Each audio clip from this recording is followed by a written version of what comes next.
থেকে রমজান মাস সামনে আসে দেখে নিয়েন, বহু ব্যবসায়ী তাহাজ্জুদ পড়বে, তারাবিও পড়বে, মসজিদে গিয়ে ফটর ফটর করা শুরু করবে, লাইট নাই কেন, এসি নাই কেন, ফ্যান চলে না কেন, বড় বড় কথা। সারা বছর তো মসজিদে আসে নাই, তারাবি নামাজে আসবে। আবার দেখবেন অনেকে সারাদিন তো মসজিদ নাই, জুমার দিনে যায়, জুমার দিনে গিয়ে বলে, এই ইমাম সাহেব ওটা করেন নাই কেন, এই মুয়াজ্জিন সাহেব এটা করেন নাই কেন। আছে না এমন লোক?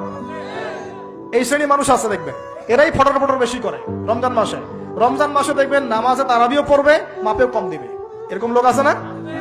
মাপে যারা কম দেয়, এই পাপের কারণে সমাজের মধ্যে দুর্ভিক্ষ নেমে আসে।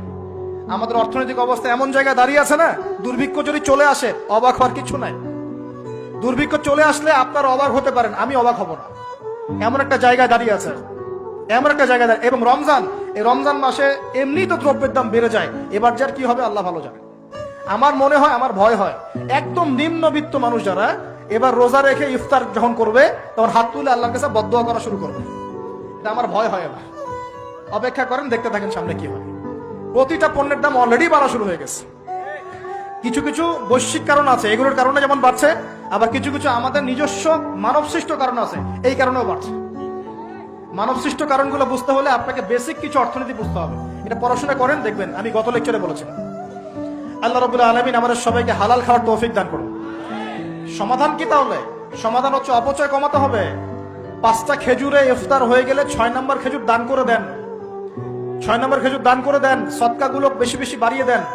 এই যে মানুষগুলো খেতে পারবে না, ওদের ঘরে ঘরে গিয়ে ইফতারগুলো পৌঁছে দেন, মাসের বাজার করে দেন। যাদের সামর্থ্য আছে, জাকাত ফরজ হয়েছে, জাকাতগুলো দিয়ে দেন। আল্লাহ পাক তৌফিক দান করুন।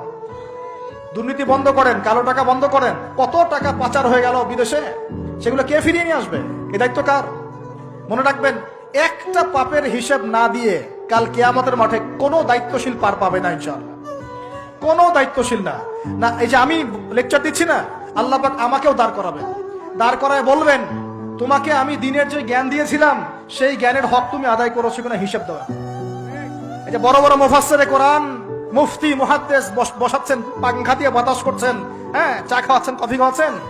এক একজনকে আল্লাহ পাক দাঁড় করাবেন, বলবেন কোরআন সুন্নাহর যে আমানত দিয়েছিলাম সে আমানতের সাথে কতটুকু তুমি হক আদায় করেছো, হিসাব না দিয়ে পার পাবে না তুমি। ফাইজলামি মনে করেছেন নাকি দিনকে? ঠিক একই ভাবে সমাজের, রাষ্ট্রের দায়িত্ব আল্লাহ পাক যাদেরকে দিয়েছেন, এক একজন ব্যক্তিকে আল্লাহ পাক দাঁড় করাবেন। দাঁড় করে জিজ্ঞাসা করবেন, কোন কোন জনগণের কোন কোন হক তুমি নষ্ট করেছো, কার কার হক দিয়েছো, কার কার দাও নাই, সবার সামনে হিসাব দাও, তারপর জান্নাতে যেতে পারবে। এত সহজ না।